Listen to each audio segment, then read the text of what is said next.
Okay, देखिएगा भाग 2 में जो मैंने प्रश्न हल करवाया था, प्रश्न क्रमांक 10, उसका कुछ पार्ट रह गया था टेक्निकल प्रॉब्लम के कारण। तो मैं उसका पूरा भाग आपको बता देता हूँ कि चूंकि पूर्व में उस वीडियो में मैंने पूरा बता दिया था। जब हम एच का मान रख रहे थे तो वहाँ टेक्निकल प्रॉब्लम आ गई थी। देखिएगा आगे उस वीडियो को अपन पूरा कंप्लीट करते हैं। तो एच का मान हम इसमें भर देंगे तो हमारे पास एक्स बराबर है वर्गमूल 3 और एच का मान आया है हमारे पास वर्गमूल 3 और पुस्तक में 80 माइनस एक्स। इसको आप हल करेंगे तो 3 पुस्तक में 80 माइनस एक्स। अच्छा 3 क्यों आया, आप यहां देखिएगा 3 वर्गमूल 3 और वर्गमूल 3 अर्थात गुणा करेंगे तो वर्गमूल 9, 9 का वर्गमूल 3 होता है, इसलिए 3 लिख दिए। तो x बराबर कितना हो जाएगा, 3 का 80 में गुणा तो 8 3 24 अर्थात 240 माइनस 3x। अब 3x को इस तरफ ले आइए तो x धन 3x बराबर 240। तो अब कितने हो गए, यहाँ मैं इस तरफ कर देता हूँ इस प्रश्न को। तो 4x बराबर 240, x बराबर कितना हो जाएगा 240 बटे 4 अर्थात कितना आ जाएगा 4 6 24 मीटर। अर्थात x का मान हमारे पास कितना आ गया 24 मीटर। तो x का मान हमारे पास 24 मीटर आया। तो वापस हम इसमें मान भर देंगे समीकरण 1 में। समीकरण 1 में x का मान रखने पर तो आप इसमें रखिएगा तो हमारे पास वर्गमूल 3 पुस्तक में 80 ऋण 60 बराबर h। 80 में से 60 गए तो बचे 20, तो वर्गमूल 3 कोष्टक में 20 बराबर h, यानी 20 वर्गमूल 3 बराबर h। तो आप देख रहे होंगे कि इस प्रकार से खंभे की ऊंचाई है वो 20 वर्गमूल 3 मीटर होगी, ठीक है। और इस बिंदु C से दूरी D की दूरी कितनी होगी हमारी 60 मीटर। तो ये 60 मीटर हुई तो टोटल 80 है, तो ये कितनी होगी हमारी 20 मीटर। अर्थात आपको अलग अलग उत्तर बताना है कि खंबे की ऊंचाई अर्थात h बराबर 20 वर्गमूल 3 मीटर, CD बराबर आपकी हो जाएगी x का जितना मान आया है वो 60 मीटर और BC बराबर हो जाएगी, क्योंकि टोटल 80 है तो ये घट के कितनी हो जाएगी आपकी 20 मीटर। ये 3 उत्तर उन्होंने पूछे थे। तो देखिएगा अब आगे हम नेक्स्ट क्वेश्चन, अगला प्रश्न है समुद्र तल से 75 मीटर ऊंची लाइट हाउस के शिखर से देखने पर दो समुद्री जहाजों के अवनमन कोण 30 और 45 है। यदि लाइट हाउस के एक ही और एक जहाज दूसरे जहाज के ठीक पीछे हो तो दो जहाजों के बीच की दूरी क्या थी। देखिएगा आपने देखा होगा कि जब हम ऊपर से देखते हैं तो सड़क पे हमें एक वाहन पर दूसरा वाहन ऐसे क्रम से दिखाई देते हैं, बहुत सारे वाहन। तो ठीक इसी प्रकार एक लाइट हाउस समुद्र के किनारे लगा हुआ है। अर्थात लाइट हाउस मतलब आप देखिएगा इस प्रश्न को हम हल करेंगे तो लाइट हाउस मैंने बनाया है, यहां से देखने पर एक जहाज यहाँ है और एक जहाज यहाँ है, पानी में चल रही है। तो अब इन जहाजों को मैंने इस प्रकार से लाइट हाउस से के आधार बिंदु से जोड़ दिया तो ये यहाँ पर 90 अंश का कोण आंतरित होने लगा। तो यहाँ से देखने पर शिखर से देखने पर दो समुद्री जहाजों के अवनमन अर्थात 45 अंश का कोण बना रही है एक जी, जो हमने पहले ही बताया है कि जो नजदीक बनेगा 90 अंश के वो हमेशा बड़ा कोण होगा और जो 90 से दूर जितने दूर जाएगा उतना ही छोटा होता जाएगा। तो ये हमारे कितने अंश का कोण बन जाएगा, ये पास वाला 30 का और ये 45। चूंकि अवनमन है तो इसलिए हम इसको इस प्रकार से डॉट डेट करके बना देंगे। तो ये कोण हमारा हो जाएगा 30 का और ये पूरा हो जाएगा हमारा 45 का। अब हम इसको नामांकित करेंगे, आपको चित्र समझ में आ गया होगा। अब समुद्र तल से 75 मीटर ऊंची लाइट हाउस अर्थात लाइट हाउस की ऊंचाई कितनी है ये देखिएगा यहाँ से 75 मीटर है।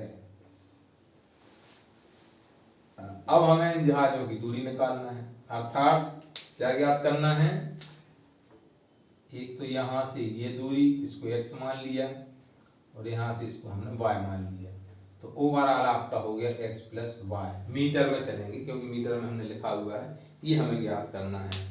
अब हम इसको नामांकित करेंगे। नामांकित करने के लिए आप क्या नाम फिर से वही दीजिए जो भी आप लगे, ए बी सी और डी, मैंने नामांकित कर दिया है। अब इसमें देखिएगा दो समकोण त्रिभुज आपके बन रहे हैं।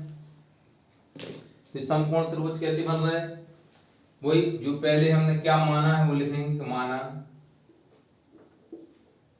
सी डी बराबर x मीटर, बी सी बराबर y मीटर, इसलिए क्या हो जाएगा बी डी बराबर x प्लस वाई मीटर, ये टोटल हो जाएगा, ठीक है ना। अवनमन कोण क्या है आपके पास, अवनमन कोण बराबर कितने हैं 30 अंश 45 अंश। लाइट हाउस की ऊंचाई कितनी है, यहाँ लाइट हाउस की ऊंचाई ए बी बराबर 75 मीटर। अब देखिएगा दो समकोण त्रिभुज लेना है जिसमें 90 अंश भी आ जाए और आपने जो कोण बनाया है वो भी सम्मिलित हो जाए। तो एक कोई त्रिभुज ले लीजिए, तो हमने पहले लेंगे ए बी सी, तो समकोण त्रिभुज ए बी सी में वही लगना है tan 45। tan 45 अर्थात लंब, लंब यानी ए बी, आधार मतलब बी सी, तो tan 45 का मान 1 हमने पिछली टेबल में पढ़ा था। ए बी कितना है हमारे पास 75, बी सी कितना है हमारे पास y, तो आप देखिएगा y बराबर कितना आ गया हमारे पास 75 मीटर आ गया। क्योंकि अपन ने पिछली बार देखा था, पढ़ा था कि जब 45 अंश का कोण बनता है तो यदि लाइट हाउस 75 मीटर ऊंची है तो उसका आधार भी 75 मीटर होगा। देखिएगा आ गया कि नहीं, तो ये 75 मीटर हो गया। अब हमें लेना है दूसरा समकोण त्रिभुज, तो समकोण त्रिभुज हमारा दूसरा है ए बी डी, त्रिभुज ए बी डी में देखिएगा इसमें भी हमें tan लगाना है, तो tan कितने अंश है हमारे पास 30, लंब कितना है हमारे पास वही रहेगा ए बी, क्योंकि ए बी डी ये लंब ये पूरा आकार होगा क्योंकि ए बी बी से डी तक आ रहा है, ये समकोण त्रिभुज आपका कंप्लीट बनेगा 30 अंश का कोण ए बी डी। तो यहाँ से देखिए पूरा 30 अंश, ये आपकी हाइट ए बी कितना और बी डी, यहाँ नीचे क्या लिखेंगे हम वी डी, 30 का मान 1/3, ए बी का मान 75, बी डी हमारे पास कितना है x प्लस वाई, दिख रहा है आपको चित्र में, तो x धन y बराबर 75 वर्गमूल 3 मीटर। अब चूंकि y का मान हम यहाँ से निकाल चुके हैं तो y का मान इसमें भर दीजिए, तो y का मान आप भरेंगे तो कितना आएगा x धन 75 बराबर 75 वर्गमूल 3, x बराबर 75 वर्गमूल 3 ऋण 75।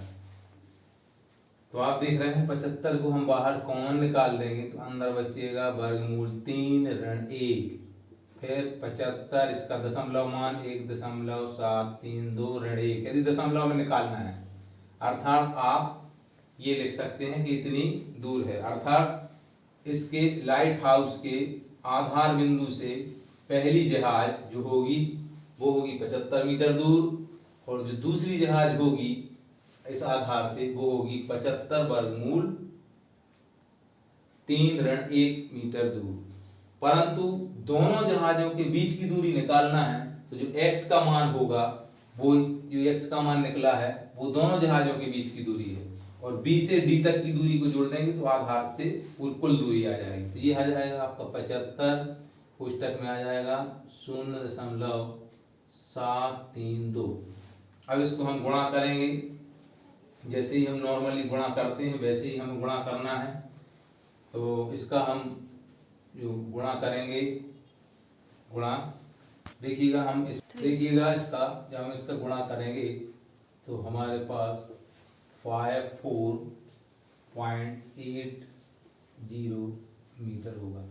ये हमारे दोनों जहाजों के बीच की दूरी है। चूंकि शायद किताब में आपका उत्तर इतना हो सकता है, तो आप केवल इतना ही लिखें, दशमलव में आपको जाने की आवश्यकता नहीं है। तो दोनों जहाजों के बीच की दूरी इतनी आ गई, और यदि आधार से पूछें तो y का मान होगा पहले जहाज की, आधार से दूसरे जहाज की पूछें तो x और y के मानों को दोनों को जोड़ देना है, तो आपकी ये दूरी आ जाएगी। तो देखिएगा इस प्रकार से आपको प्रश्न है जो वो करते रहना है। एक प्रश्न और मैं बता देता हूँ, थोड़ा सा आप, मेरे पास किताब है तो इस किताब को मैं पढ़ के बता देता हूँ, आप भी इसको पढ़ लीजिएगा। प्रश्न क्रमांक 12 जो महत्वपूर्ण है कि 12 मीटर ऊंचे भवन की शिखर से एक केबल टावर कि शिखर का उन्नयन कोण 60 है और इसके पाद का अवनमन कोण 45 अंश है। तो टावर की ऊंचाई ज्ञात कीजिए। अर्थात जो 7 मीटर ऊंचा भवन है, इसके शिखर से हम जब ऊपर की ओर देखेंगे, अर्थात हमारे पास यदि चित्र बन जाता है तो हम प्रश्न को बड़ी ही आसानी से हल कर सकते हैं। तो देखिएगा मैंने प्रश्न आपको पढ़ के बता दिया है। प्रश्न क्रमांक आपका जो है वो 12 है। इस 12वें प्रश्न को भी हम थोड़ा सा चित्र बना देते हैं। देखिए कैसे करना है। एक हमारे पास एक भवन है, अर्थात एक भवन खड़ा है और एक इस प्रकार से टावर आपका खड़ा हुआ है, जो केबल टावर होता है। केबल टावर और भवन आप जनरली इससे देखते हैं तो ये दोनों एक ही जमीन पर आधार पे इस प्रकार से खड़े हुए, ठीक है। तो वो कह रहा है कि इसके जो भवन है, भवन कितने मीटर ऊंचा है हमारा? 7 मीटर। 7 मीटर ऊंचा भवन है। इस 7 मीटर ऊंचे भवन के शिखर से एक केबल टावर की, मतलब इसका शिखर ये है, इसके शिखर को देखना है, अर्थात ये देखना है। तो ये बनेगा यहां से कितने अंश का कोण? 60 अंश का कोण। और इसके पाद का, अर्थात इसके केबल टावर के पाद का कोण ये बनेगा, यहां बनेगा कितना? 45 अंश। तो इस प्रकार से आप देखेंगे तो टावर की ऊंचाई निकालना है, अर्थात हमें क्या निकालना है? टावर की ये वाली ऊंचाई बताना है हमें कितनी होगी। तो इसको हमने क्या मान लिया? पूरे को h। तो आप देखिएगा तो एक हमारे यहाँ 90 अंश के कोण, आपको दो त्रिभुज बन रहे हैं, उनको अलग अलग लेना है। एक यहाँ बनेगा तो त्रिभुज एक ये बन जाएगा और एक आपका ये बनेगा तो इस त्रिभुज बन जाएगा, ठीक है। तो आप देखिए ये एक, इसको नामांकित करना है। नामांकित करने के लिए हम यहाँ से कोई भी आप शुरुआत कर दीजिए। तो यहाँ से A B C D और क्या हो जाएगा E। अब आपको यहाँ पर सामने दिख रहा होगा कि हमें इस पूरे की ऊंचाई बताना है, ठीक है। तो अब चूंकि h मैंने इसको पूरे को मान लिया है तो ये पूरा h है, तो ये इसकी चूंकि ये आयताकार होगा तो 7 मीटर ये है, तो ये भी कितनी हो जाएगी? 7 मीटर हो जाएगी, ठीक है ना। पूरी h है, यहां से लेके यहां तक h है, तो ED कितनी होगी आपकी? ये h में से 7 मीटर क्या हो जाएगी? कम हो जाएगी। तो ये क्योंकि ये 7 मीटर है, ये पूरी h है, तो h में से हमने 7 को क्या कर दिया? कम कर दिया। तो इस प्रकार से आप देखें कि अलग अलग दूरी आ गई। अब हमें यहाँ से समकोण त्रिभुजों को लेना है। तो आप पहला समकोण त्रिभुज लेंगे, कोई भी ले लीजिए। हमेशा समकोण त्रिभुज जो 45 अंश का कोण बने उसको आप पहले लीजिए। यदि आप उसको पहले ले लेते हैं तो आपका सवाल है बिल्कुल सरल हो जाता है। क्यों? क्योंकि tan 45 का मान 1 होता है और आधार और ऊंचाई बराबर हो जाएगी, तो आप सरलता से हो जाएंगे। तो देखिएगा यहाँ पर हम लेते हैं समकोण त्रिभुज ABC में tan 45 अंश। AB मतलब लंब क्या है आपका? AB, ये लंब होगा, आधार होगा आपका BC, ठीक है। तो इसमें आप tan 45 का मान 1, AB का मान 7 मीटर, ये BC का भी हमने कुछ माना नहीं है तो BC लिख देंगे।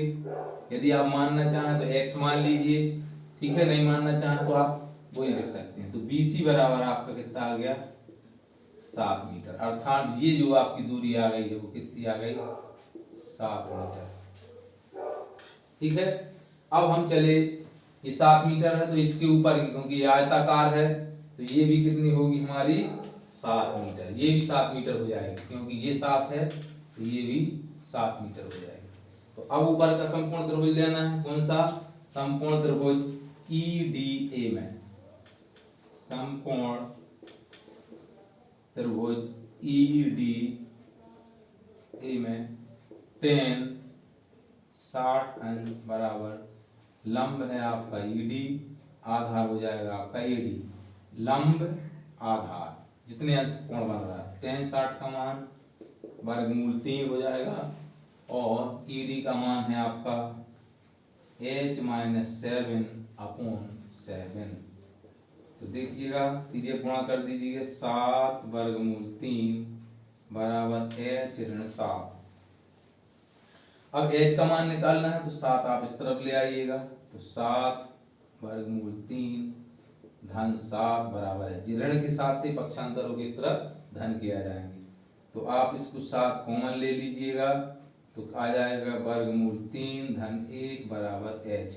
इस प्रकार से ये हमारी H का मान आ जाएगा। अतः ये मीटर में होगा। अतः जो केबल टावर है, केबल टावर की ऊंचाई 7 वर्गमूल 3 धन 1 मीटर होगी। इस प्रकार से जितने भी प्रश्न हैं इन प्रश्नों को हल करिएगा। सबसे पहले प्रश्न को पढ़िएगा, समझिएगा, कौन ऊंचा है, भवन ऊंचा है, कौन कैसा है। जब उसको आप पढ़ लेंगे, प्रश्न को समझ लेंगे, उसके बाद चित्र बनाइए। चित्र आपका बन जाता है तो केवल कुछ जो कोण बन रहा है, जो आपने कोण उन्नयन हो, अवनमन हो, जो भी हो, आपको हमेशा इस प्रकार से चित्र बना लेना है। लेकिन जो कोण है उस कोण पर फोकस करते हुए उस त्रिभुज को लेना है कि वो कोण आ जाए और एक संपूर्ण त्रिभुज बन जाए। तो उसमें लंब, आधार और कर्ण पर ध्यान देते हुए हम उस त्रिकोणमितीय अनुपात वो लगाना है। और त्रिकोणमितीय अनुपात का जो 45 का अंश का मान है, 60 का है, 30 का है, इनको आप जो मैंने सारणी बताई हुई थी उस सारणी को देख लीजिएगा, बनाना सीखिएगा ताकि आपसे इस प्रकार के प्रश्न बने। और इन प्रश्नों को आप हल करिएगा। कोई डाउट हो तो आप कमेंट बॉक्स में जरूर लिखिएगा। पसंद आए तो लाइक कीजिएगा और सब्सक्राइब कीजिएगा। आप भी पढ़िएगा, दूसरों को भी भेजिएगा ताकि वो भी पढ़ें। और हमेशा हंसते रहिए, पढ़ते रहिए, मुस्कुराते रहिए। गणित का डर दूर करें गणित माँ साहब से। Okay, thank you.